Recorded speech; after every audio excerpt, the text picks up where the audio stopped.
welcome to today's Senior Living. I am your host, Doug Foster, and today is number 5. This is the 5th podcast that we've had. And I'm going to tell you, it has been a fantastic voyage and an experience that BSB to hold. Y'all, what's going on in D.C.? Something got to happen, and it got to happen real quick.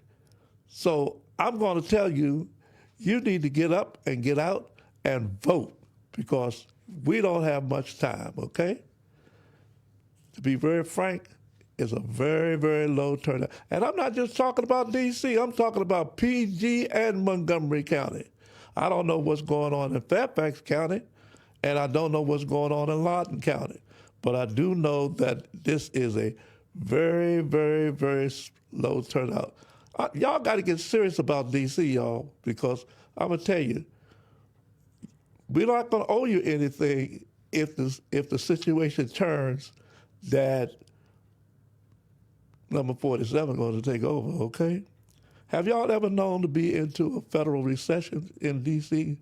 Have you ever seen a control board come in and take over D.C. on the orders of the president? You're not going to get no services. Forget about Medicaid, Medicare, forget about SNAPs. You might need to forget about your Social Security. Y'all got to get out here and vote, man, because this ain't no joke. This is the most serious election that you can think of. Now, if you don't get out and vote, we ain't got nothing coming, y'all. I don't know if y'all been keeping up with Ron Mosley, but Ron has been talking some good stuff. He's been telling it just like it is. So I'm going to tell you right now, this is going to be serious. Now, I think I have a caller on the line. Is LaToya Foster on the line? Yes, she is. She's on the line. Well, hey, Miss Toya, you're on today's Senior Living. How are you?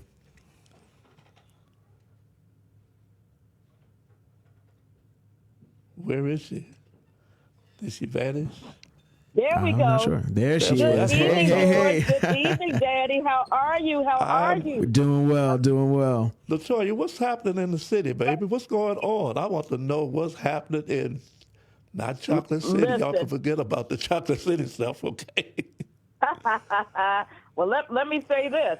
You know, if you're in Washington, D.C., matter of fact, it doesn't matter where you are in the country. You know that in the nation's capital today is the Democratic primary.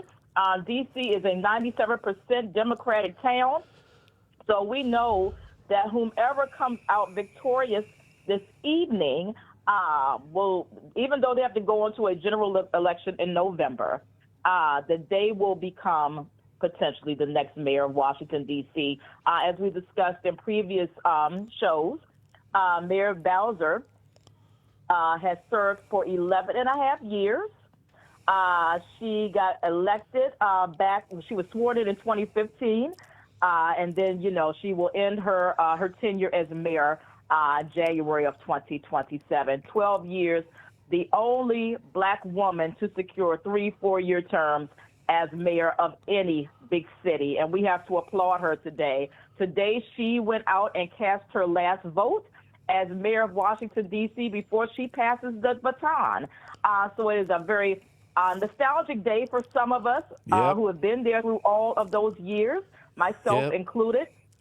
But I'll tell you, there's nothing like, for me, and I know a lot of people take advantage of early voting and, you know, mail-in ballots and so forth. I like to vote on election day. So I went out there today and kind of drove around. It took me back to my time where I was working with Mayor Berry before he passed away, just a few weeks after the election. And, you know, we kind of drove through the city that day. And I remember a lot of the lessons that he taught me. It was almost as if he was pouring information into me at that time, giving me that lesson about what was taking place in this corner of the city and what was taking place in that corner of the city. And, you know, even though he always knew that when he ran, he would win 75% of the vote every time, but he never campaigned as if he had it in the bag. He always went out there and gave it his all the way up until the end, quite frankly. And then at the end, I watched, because at that point, Mayor Bowser had been elected the Democratic nominee. I watched as he poured into her, and especially in the last few weeks of his life, preparing her for her tenure and all of what she was going to take on. And she is the only mayor since him that's been able to secure 3 terms. She's the only one who's done it. And she has left this city in beautiful shape. I don't care what ward you're in, from Ward 1 to Ward 8 and everything in between. You can see where she has had her finger on the pulse and making sure she's taking care of the people. So for me today, though it was exciting, Election Day is always exciting, I had a little bit of nostalgia. I felt the need. I said, this Southeast girl was going back home. So I went back to Southeast D.C. and cast my vote right where Mayor Berry and I were kind of riding through the Democratic primary, the last one that he was alive for. And I cast my vote over in Southeast. But I understand right now, caught up with Cora Mastersberry, our forever First Lady of the city. And, you know, she also pours a lot of rich history into you. You know, people don't remember that Mrs. Berry, though she is the forever First Lady of the city, she was a political professor at the University of the District of Columbia. She was a strategist, and she was the architect of Marion Berry's comeback. And I think people really need to give her flowers and, you know, a lot of respect for her work in that realm. But I caught up with her for a little while, and we kind of hung out there in Southeast, getting a feel, talking to voters and so forth. And, you know, it's a feel good. It's electrifying out there on Election Day. But I understand now that the polls are really heating up. They say over in Northeast D.C., Ward 5 at Turkey Thicket, they say the line is wrapped around the corner. That's what good. I'm talking about. That makes you want to go in the house, change your clothes, and come back out to get that feel of what's taking place. So much is at stake, so important. And again, this is not an ordinary election. This election here, we are different than anywhere else in the world. The nation's capital, okay? We are the only city that has a mayor that has to work with Congress directly, work with the White House directly. It's just very, very different. So, you know, it's very important when we think about all of the leadership, and there are a lot of seats up for grabs. Let's talk about that. There are a lot of seats. We tend to kind of focus in on the mayor's election and on the congressional election because we know that Congresswoman Norton did not seek re-election either. We're focused on those two, but you've got a lot of council seats in between that are also up for grabs, and there could be some special elections there as well, depending on what happens today or if we find out later this week, however it goes. But I will say it's just a very interesting day here in the nation's capital. Very exciting for those who stay politically engaged, for sure. Well, I'll tell you, Latoya, I spent a lot of time with Marion, and as you well know, that I served with Marion all 12 years, okay, on the front lines. And I'm going to tell you, people was excited when they came out to vote, okay? And they, myself and Warren Graves, because, you know, Warren was the campaign manager several times, we did not pull any punches. We almost had to go out and drag people out of the houses, okay? So. Well, you know, that the technology has had it so that we don't have to pull people out anymore. They can mail them in. That's exactly right. They can mail them in. And that's a great thing. That's exactly right. And so those of you who are out there and you have not voted, get up and get out there and vote. Because I'm going to tell you, it's going to change. It's going to change the structure of your whole life. I hate to say it, your whole life is going to turn around once this election is over. So I'm going to tell you right now, Latoya, that of course we're always glad that you're on today's Senior Living because even in the beginning, I love to have you on with me talking about D.C. And it's something to be talked about. And those of you out there who've got questions, you can call me here at 202-810-2950. 2663. Call us. Our mic is open to you. But Latoya, tell me about what's going on with regards to events out here. We got a couple of minutes, but you wrap it up in about a couple of minutes. Tell us what's going on in Southeast, Northeast, Southwest, and Northwest. There's always something taking place in and around the city. As you all are aware, tomorrow is our third edition of Magic Wednesdays at Sycamore and Oak. That is at Southeast DC. That's a partnership with Urban One, Radio One, Magic 102.3, and the DC Office of Cable Television, Film, Music, and Entertainment, bringing a festival-like event to Sycamore and Oak every Wednesday evening starting at 6 p.m. Kicked it off with Sirius and Company 2 weeks ago, and there's going to be a number of different great groups that you can make sure that you don't want to miss over the coming weeks. So let me tell you something about Magic Wednesdays. Kathy Hughes has a magical way of bringing people in who may not necessarily be, on the list to be the talent that night. I got there one day last year, and when I arrived at Sycamore Oak, we were there for whomever it was that was going to be the live entertainment that day. But get with this. When we got there, Kirk Franklin was on site. And that happened a couple of times. We came another day. DC's own Johnny Gill was on site at Sycamore Oak. So, you never can tell, what she's going to pull out her hat on Magic Wednesdays. You never can say. So that's why I tell folks, though you may not be as familiar with some of the acts as you are with the Sirius and Companies and the wickedest band alive, Rare Essence, and so forth, but you never know who else she might just have pop out on you out there. So, make sure you're coming out to Sycamore and Oak. That's every Wednesday from now through the next 7 weeks. There's also a number of Juneteenth events taking place across the city, including at Union Market. The National Museum of African American History has some things going on. George, talk to us. I got to believe there's some things you all have going on as well at Shiloh. Did I see that correctly? You sure did. This Thursday at 7:15 p.m. at Shiloh Baptist Church, we are going to be having a Juneteenth community revival, and we're inviting everybody from all over the DMV. You don't have to live in this city. We want you to come down to 1500 9th Street, Northwest Washington, and worship with us at Shiloh Baptist Church. The Reverend Shania Dillard is going to be our guest revivalist, and the DMV's own Chester Burke and Company, an award-winning group, is going to be providing the music for that evening, and it's going to be an amazing time. And then on Saturday, we are going to be hosting a community festival at Shiloh as well. We'll have several health vendors, food trucks. We have a lot of go-go bands that are coming that'll be performing throughout the day. So many wonderful things in store. We're going to be having some guest surprises. And so we invite everybody to come out and just fellowship with us this Thursday at 7:15 and this Saturday at 10 a.m. to 5 p.m. And that's at 1500 Northwest 9th Street, Washington, D.C.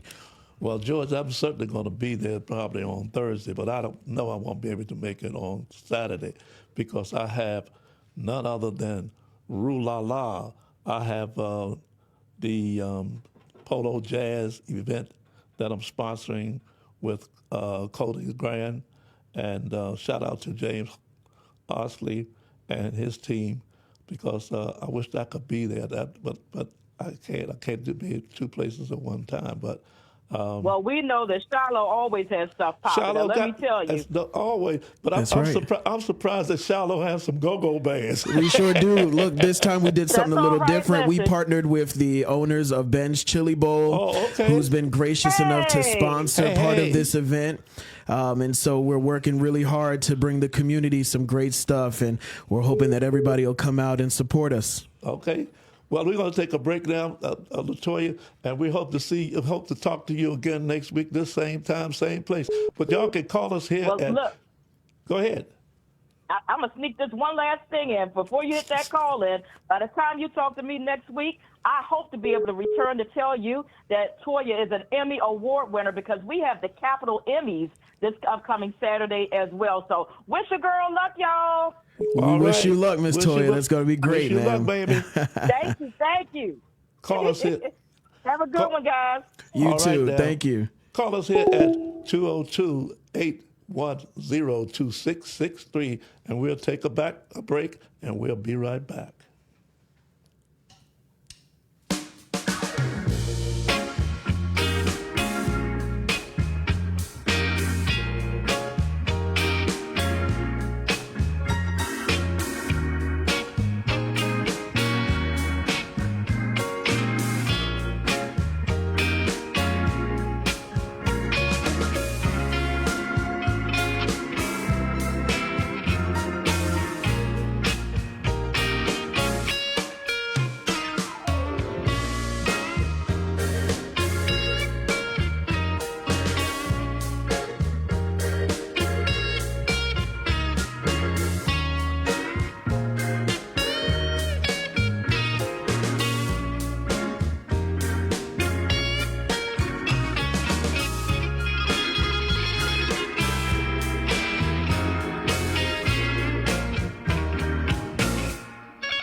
And I'm going to tell you, we got a lot to talk about today. This series that I'm starting is about men's health. And there's no more important thing to talk about that men don't talk about. And I want you men out there to call me at 202-810-2663, especially if you have a man's issue. I just left Las Vegas last week, and I went there to see my nephew. But guess what? I left. He was gone. Prostate cancer took him out. So you guys are going to have to take serious about your health. Prostate cancer, colon cancer, liver cancer, bladder cancer. So we have to be very careful about how we take care of ourselves, guys. So I want to find out from some other fellows that I know that are on the line. We want to talk to them. And I want to talk to Ken Joseph. Is Ken on the line? Yep, Ken is on the line. Hey, Ken. What's up, Ken? How you doing, man? You're on Today's Senior Living. Hey, what's going on, guys? What's going on? Everything is going on here in D.C. Ken, how you doing? Well, this is Pastor Terrell Wow. speaking at right now. How are you? How are you, sir? Oh, what's up, Pastor Terrell, man? This is George, man. What's Terrell. up? What's up, George? What's up, vocal instructor? Hey, man, nothing much, man. How's life over on the west side? It's hot, brother. Yeah, Hey, no, I hear that.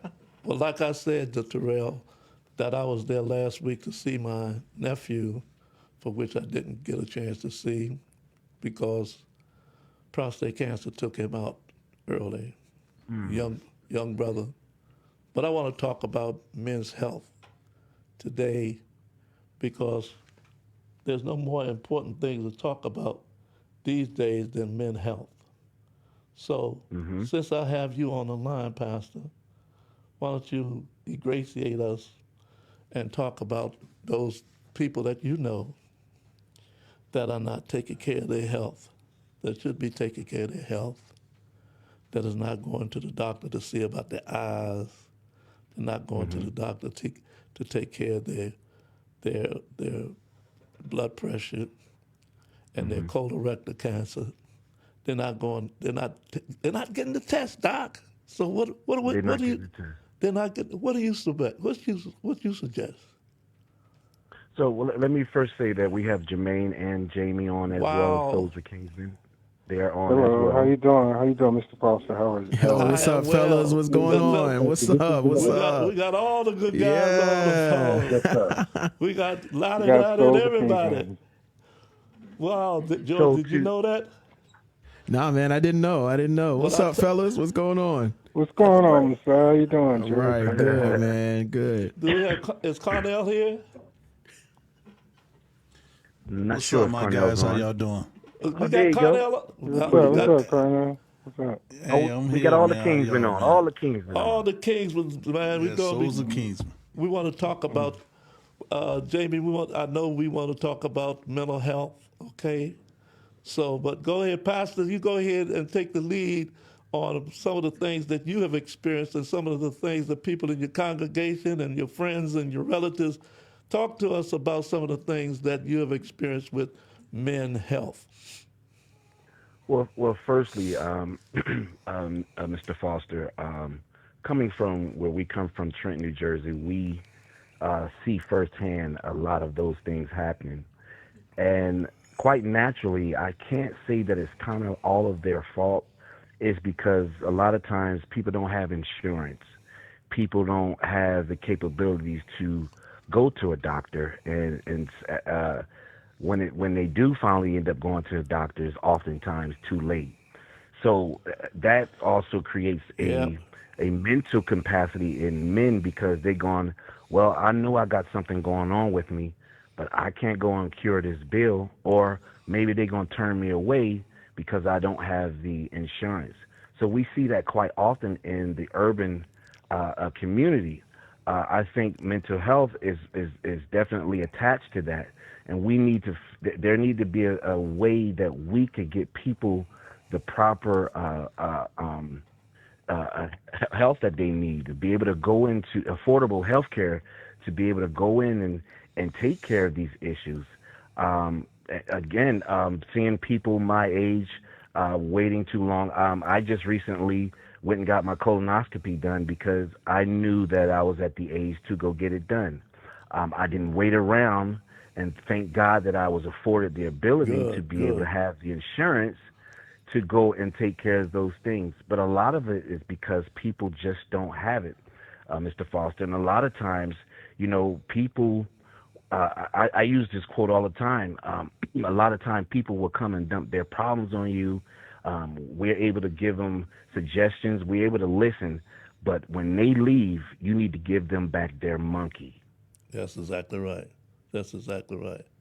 Today we can't take on. Go ahead, sir.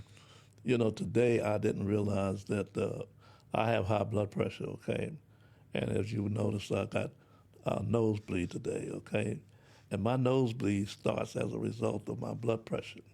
Okay, and so as a result of that, I've been learning how to take care of those issues. Okay, because things happen to you as you grow older. Like, for an example, I'm struggling now with neuropathy in my wrists, okay? You know what neuropathy is? Some people No, sir. experience it in their feet. Some people experience it in their hands. So as you grow older, things begin to start happening to you that you never even expect. I had no idea that I did not know anything about neuropathy, okay? Not a thing until I started reading up on it and learning more about it. So, and we got people out there with gout. They don't know how they got it. They don't know anything about it. We could have stopped that long ago. But tell us some of the people that you have met and some of the people that you are familiar with that have issues with men cancer. What about your father, okay, or your grandfather? What kind of issues did they have, as you can remember? So my grandfather was diagnosed with severe gout, which I actually have, but I've learned to curb from what I'm eating and my dieting. That oftentimes, and I have to say this, and I hope the young fellas is listening. Yep. We want to put all these things in our bodies at a young age and doing all of this and this drug and that drug, and not knowing that it might not hit you then, but later on in life, it'll catch up with you. We see it often. There's young guys who are very much younger than us, look way older than us, and it's because of how they're living. And again, circumstance plays a part. You know, being from the inner city, the ways of the world, the weight of the world is upon them. They don't have a person that they can trust to actually go and dump their stuff out, and so oftentimes they hold it in. When you hold it in, you can only hold but so much. It has to release at some point. And however that release is, it can come through a gout. It can come through neuropathy, what you just said. It can come through cancer. It can come through all of those things, which when we don't go to the hospital and get ourselves checked out, even if there's nothing wrong with us, there's nothing wrong with going to the doctor and saying, you know what, I need a checkup, because we can't see what's going on inside these bodies.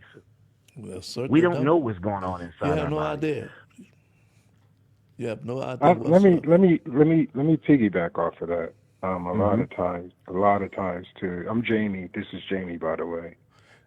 Go ahead, Jamie. Thanks again. Thanks for having us, Mr. Foster. I appreciate the invite. First, let me say, a lot of times, some people are faced with choices in life, especially when you're in the inner city, such as where we're from. We're from the inner city. And people have a choice between their next meal and their health insurance. So a lot of times what you see is when a person got to make a choice between their health insurance and eating, that's a real choice. That's a real choice. So what you're going to prefer? I'm not going to go to Whole Foods, which is quite expensive, to try and eat right. When I'm battling the choice, am I going to eat at all today? You know what I'm saying? So when that person is faced in a world where it's them and them alone, they have to fend for themselves. Out here, it's bad enough the economy is like weighing on you, especially with, you know, our president and things fluctuating, prices going up and down. Yep. They have a real choice to make. Am I going to eat today, or am I going to go to the doctor and pay this copay? Or even if they have insurance, or that's a real choice to have. So we have to keep in mind that, listen, some people are sick knowing that they're sick, and there's nothing they can do about it. Yep, that's true. And I have to make a decision sometimes about whether I got to go and pay for my medication, or whether I'm going to. Exactly. I got medication that costs me $150 a month. This is what I'm saying. So could you imagine? And look, God bless you to where you're able to meet that bill. Yep. Hopefully, you know, but you got to understand, look at the average young man out here that wasn't afforded the lifestyle you have. It's by the masses out here. I see it practically every day, that these young people that are out here, they got real issues. And some turn to drugs to kind of offset those frustrations or hard day of living, they kind of go turn to drugs. Some is slowly committing suicide, and they know it. Well, I'll tell you one thing. There's a whole lot of issues out there that we need to talk about. But I'm going to take a break now and come back, and we're going to talk to you, Jamie, a little bit about mental health. Okay? Sure. All right. Hold on. We'll be right back. But if you're listening to us, call us here at 202-810-2663. We have a mic open to you guys. Call us here at Today's Senior Living and talk about your health issues.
Welcome back to Today's Senior Living. Before we took a break, we were talking to Jamie, but I don't want to forget that Jermaine. Are you on the line too, Jermaine?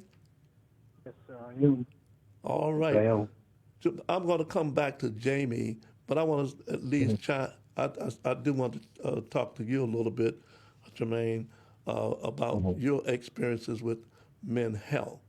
What's your issue? What are some of the things that you see, and some of the things that you know in your family or your friends that they deal with, especially men? What are your feelings about men's health? Well, first of all, let me say this is Jermaine, and I'm a Soulful Kingsman representative. But I want to say this for the men that I see in my peers in my everyday life. I realize that a lot of men they're not going to the doctors. They're not active on trying to look after their health. What I do see a lot is a lot of people are dealing with their personal and emotional issues however they need how, as far as being able to reach out to something immediate, whatever that is, whether it's the drugs, alcohol. People out here are living day by day, really not being mindful about their health. You know, some have insurance and some don't have insurance. But the basket of men that I see, the men that's like they just don't care. You know, nobody's motivating them to go to the doctors. They just sit around and they're just deteriorating. And you can see it because it's like they don't even want to get educated about it. And they know that it's there.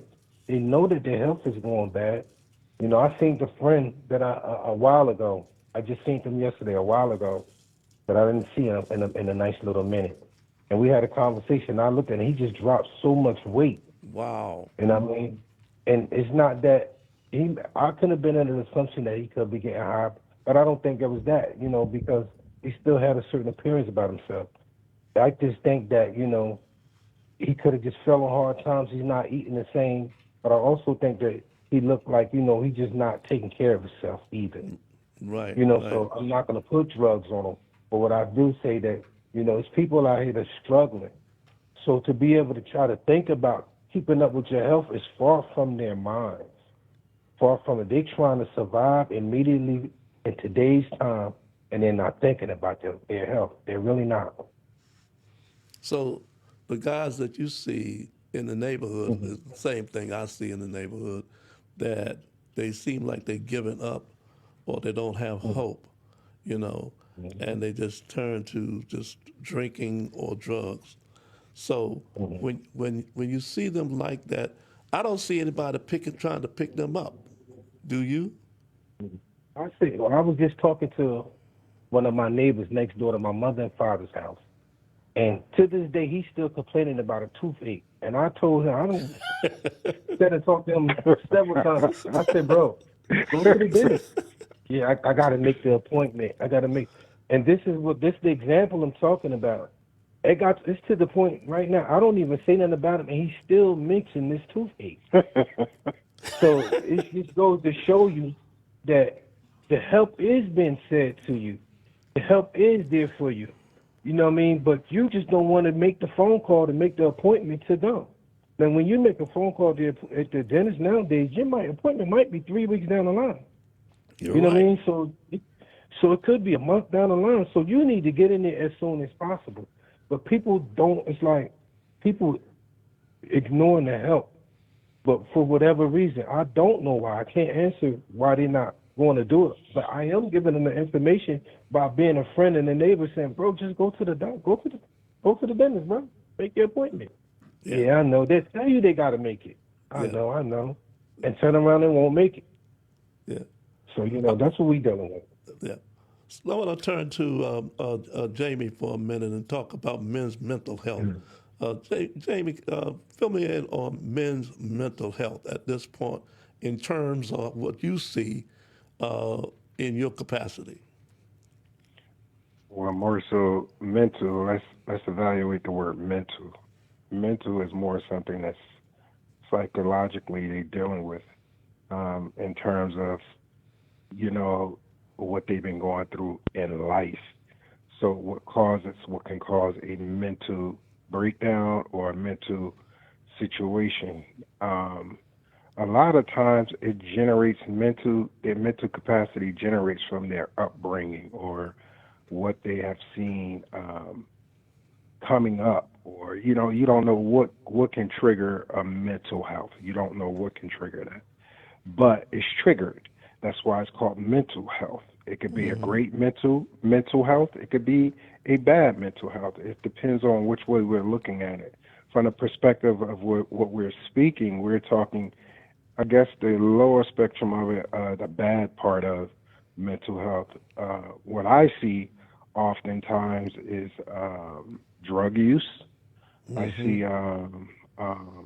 you know, when people are born, they're born with some of these conditions, you know, as far as not able to read and write accurately at great levels. So that can also cause feeling like they left behind in society and they're not able to fully grasp what they're reading or how to understand what they're reading, comprehend what they're reading. A lot of them, can't have that fear within itself. So it causes them to feel left out society and not able to understand and grasp what doctors or the fear of what a doctor may say to them. A lot of them result to drugs, and this is their, I guess, a coping mechanism. Yeah, the coping mechanism for them to deal with everyday situations in life. This is why you have an influx of alcoholics, drug addicts. These are all mental health issues, which a lot of times, believe it or not, not often, but I don't like to speak for everybody, but special education. These things are stuff that happen when you're in school. How you get these plans with the principal and all that stuff. You got IEPs and all that stuff. All that stuff is triggered when they are younger. When these kids get IEPs, all of this stuff triggers when they get younger, and it moves on to as they get older. And then this is how they're able to tell you your child is going to have a mental health problem when they get older. They could tell you that at a young age. Yeah. I got a friend of mine, and she has a son. I've been knowing this boy for, I guess, maybe 35, 40 years. And I remember that when he was small, he had a disability. He had ADA, okay? And they provided medication. Now, she could have given that boy medication because, to be very frank with you, the medication that they prescribe today for young children is no more than like a cold, okay? But when you don't take care of it, and you let a child go on and on, because he used to run around the house and scream and holler that he don't want to take his medication, and she just wouldn't buckle him down to get that medication. Well, now the boy is 35, almost 40 years old. Guess what? He's out there now, and she don't know what's going on with him. He still has the problem all down through his life. That's exactly my point. Exactly my point. And that's the example that I have seen that has happened to young men out there who have mental issues, but they did not take care of the ADA when they were 7 and 8 years old.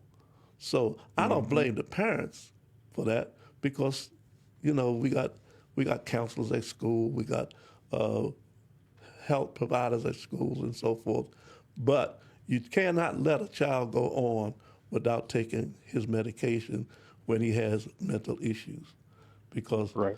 I mean, and the boy was very small, but now he stands 6'5", weighs 265 with a gun in his hand. This is what I'm saying. That's a lot of this stuff. Go ahead. No, you're actually proving my point. This is what I was saying. From the beginning, it's like it starts from there. It starts from your adolescence. When you're younger, you're coming up. You see these things, and this is why you have, black activists speaking out on having your kids evaluated at younger ages, and IEPs and all of this stuff. Believe it or not, it triggers. It tells you statistically what your child is going to be in. You can kind of somewhat see it in some way, shape, or form, that it's embedded into our communities, our urban communities. You can see it. Yeah. Jermaine, Jamie, I'm going to turn back to Pastor Terrell. Pastor, let me ask you a question. How do you see the interaction with the kids in your environment there? Now, this is East Coast, West Coast, okay? So do you see anything? You see anything different there than you see here that we deal with on the East Coast? Are they the same, or what is what's your position on it? Honestly speaking, it's relatively a lot worse here. Oh, wow. On the West Coast, especially in LA, and especially I lived in LA as well, and especially here, because I've witnessed whole families homeless, whole families in LA where they have a place called Skid Row, and you could go down Skid Row and you see children out there that are homeless, their families is out there. And the thing about it, they're still trying to be a family, but they are homeless. I don't see much of that, or haven't seen pretty much any of that on the East Coast. So it's a little more, a little different here. And I believe because people migrate here because of the weather. If you're going to be homeless, why not go to a place where it's warm? So that's mentally. I'll be careful to use the word, but that's mentally challenging. Also, I love what Jamie was saying, and I love what you were saying, Dr. Foster. It's oftentimes we get this from parents that say, "Oh, you're just like your dad. You're not going to amount to be nothing." This, that, and the third. So you are putting this on them from a early age, and then they grow up thinking that same way. And then when they have children and this, that, and the third, all men are not deadbeat dads. They just don't have the money to take care of a child, but then they are mentally beat down. They're called deadbeats. Then they go to jail. And then you go to jail and you can't pay the money. You got to stay in there a certain amount of days. But here's the thing: when you get out, you still owe the money. So it's like mentally beating you, and it's beating you and beating you. It's just like one thing after the other. So my answer is it's a little worse here because I'm seeing it in real time when we drive out on these streets and we seeing colonies of people. I'm not talking about just a block. I'm talking about in LA they have their own zip code. Skid Row is their own zip code. I don't know if anyone's ever been there, but I've been there and I've helped serve food there. And a lot of those people that are there are really good people. They just either fell down on their luck, or society beat them up. They were the skin color that we know that don't really get the chances that they get. And we have to charge people who are in position to really do their position, because Jamie, Jermaine, and I came through a high school called Trenton High. And I dare not say the name, but there was a guidance counselor at there who was drunk every day. How was she going to give us guidance? How was she going to tell us? So we have to be careful who we're putting in these positions. But again, if we as black folk not stepping up and say, you know what, we need to get more educated. We need to find the people that are qualified, that's going to treat our children with respect and give them the guidance that they need. Until we do that, unfortunately, we're going to continue to have these conversations. So you're saying that you're saying that men's health is not only a medical issue, but it's a sociological issue as well. Is that what you're saying? Absolutely. Of course, yeah. So Jamie, so let me ask you. I'm going to take a little break for a minute and come back, and you can tell us a little bit about the difference between the sociological aspect of it and the mental aspect of it. So stay with me for a minute. We'll take a break and we'll be right back. But you can always call us here at 202-810-2663. And the mic is open to you.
to today's Senior Living. I'm your host, Doug Foster, and this is our 5th podcast, number 5. But before we took a break, we were talking to Jamie with regards to the sociological issues with men's health and the combination of the two. So, Jamie, go back to where you started, where we left off. Sociological, to me, basically in reference to the sociological aspect of it, is more the science of it, the science of this whole thing and how it played out, which I touched on a little bit, the science of how it leads to mental health. So the sociological, in retrospect, is more so the science behind it, and the whole science behind it is more so what I was making reference to, which leads more into the mental health aspects of it. Right. So you understand what I'm saying? So that's something it's kind of like out of our control. It's more so governed by our politicians in reference to how we get to these points with our kids reading under grade levels where they should be reading up to, but the sociological part of it is kind of like out of our hands and something that we really can't really get our hands on at that age, because we're fending and fighting our older adults who they trying to grasp to life too. So it's kind of like it's a repeating cycle, Mr. Foster. It's a repeating cycle. I got you. Can I continue to elaborate? Yeah, This is man. I want to say this too. Also, the sociological, that was beautifully said, Jamie. Also, the sociological part of it, because it can be the mental health part of it can be very effective with the sociological part of it. And the reason being because if your mental health not right, it can affect your food intake. It can affect, your absolutely. physical ability and the activities for you to be able to want to do something. It can put you in a depressed state of mind. Yeah. Because of what you have on your mind, the stuff that you're thinking about consistently, it can affect you at work. You know what I'm saying? So the sociological part of it could be detrimental to your health. You know what I'm saying? You're not looking to interact. You don't even understand. You get a phone call from your mother. You might not even take that phone call because of what you got going on mentally. When simply that phone call could be something to encourage you mentally to help you get past what you're going through. Right. So it does affect one another. You know what I mean? So I think what Jamie said was beautiful. I just wanted to just give my take on it as well to just let you guys know, like it all goes hand in hand because it's science. You know what I'm saying? The stuff that you're about, the stuff that your everyday activity, you might not want to go work out. You normally go work out, but now that what you're thinking about, what you're going through, it's just like affecting you and breaking you down, and you're not even understanding, or you just realize like, oh, this is stressing me out, man. Like, Absolutely. Jermaine, you're absolutely correct, Jermaine. One affects the other. Absolutely. It goes like Mr. Foster was saying. So one affects the other. Yep. Yeah. Before we go, I want to take a moment, and I want to take George. I want to talk about the souls of Kingsman music. So let's talk a little bit about that. George, tell me where you are with regards to that.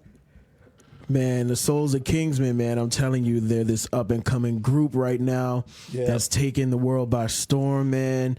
These guys came out to D.C. a couple months ago. You may remember them, and shut down that Emancipation Day concert, man. Absolutely. Opened us up, man, with that high energy. And, right now they just dropped a single a couple days after that concert, as a matter of fact, Show Me the Way. You can find it on Apple Music, Spotify, anywhere where you stream your music. Guys, you got anything else coming down the pike? I know I see you guys on live a lot on social media, always inspiring us. You guys are always, giving us inspirational messages. Anything coming down the pike that you want to share with the world right now? Well, this is Jamie again from Souls of Kingsmen. Yeah, we got visuals. We're getting ready to do visuals to Show Me the Way and a few other songs that we have getting ready to hit media airways. So just stay on the lookout. Look on all our social media handles. You can catch Show Me the Way. You're going to catch all our up-and-coming stuff. You can even catch us individually on our social media platforms. We all do. We got TikTok. We'll be hosting our live tomorrow on TikTok at 6 o'clock Eastern Standard Time. Well, 6:30 Eastern Standard Time and 3:30 Pacific Time. So we try and consistently do that weekly. Wednesdays at 6:30 Eastern Standard Time, 3:30 Pacific Time, and then on Saturdays we have another one with 3 o'clock Eastern Standard Time and 12 o'clock Pacific Time. So you could catch social media going live on TikTok, and you're going to be able to catch us soon. We get ready to start shooting our visuals for Show Me the Way and other stuff getting ready to happen. That's in good between stuff. time, Yeah, sounds great. we're working. Yeah. That's good Yeah, stuff. man. But I want y'all to also to make certain that you put Today's Senior Living on your platforms as well, okay? So we can begin to unite this piece, okay? Because I'm going to continue to promote and orchestrate all of the things that the Souls of Kingsman is doing. So put me on your list of people of podcasts that you're going to use, okay? Hey, Mr. Yes, sir. Foster, let us say this. Let us say this. We truly, truly want to thank you for opening your platform to Souls No of question. Kingsman. No question. We want to thank everybody that had a hand with us, Mr. Carnell Smith, Yes, sir. Mr. George Messiah. I truly, Yes. truly thank you for extending your platform to us and giving us an avenue to where our seniors can really, really hear the heartbeat of Souls of Kingsman. Well, we're Yes, glad sir. to we're glad Absolutely. to have you with us, and we want to thank you guys for coming on Today's Senior Living with us and sharing your issues. Your information with the men, because this is, believe it, this is the Men's Health Month. Okay, so and we got Father's Day coming up. Okay, on the 21st. So we do know that there are a lot of issues that we have out here as a result of men. So I want to thank you guys for coming on Today's Senior Living, and hope that you can come back another day and we can talk about that next successful single that you're going to have out, or your albums, whatever that's going to be. But Yeah. thank you again for Thank being you. on. We would love truly that. appreciate Thank you. you. We Yeah, love we you, appreciate Washington, D.C. Look out for us. We love no y'all. question. All right. That's you. right. That's right. No question. We'll be talking to you later, my friends. Thank you. All Take right, care, take guys. Have a good All day. right. Yep. Later. Souls of Kingsman, man. And I tell you that was wonderful. Wasn't it something, man? I'm Yeah, telling you, that's I crazy. really enjoyed them, But I want my audience to know that this is Today's Senior Living, and we're talking about men's health. I don't want you to get, moved, because we're talking men's health, and these brothers are talking about things that they are seeing. I do talk to a lot of doctors, and I'm also going to be talking to a lot of lawyers with regards to men's health and some of the legal issues around some of the things that men are dealing with, especially as they transition in their health issues. So you got to stay with us, okay? So we'll be here next week, same time, same place. But also catch me on WOL 1450 AM and 92.7 FM on Today's Senior Living. So, George, until next week, as we always say, stay strong, stay healthy, and remember, Today's Senior Living is always here for you. But until next week, God bless.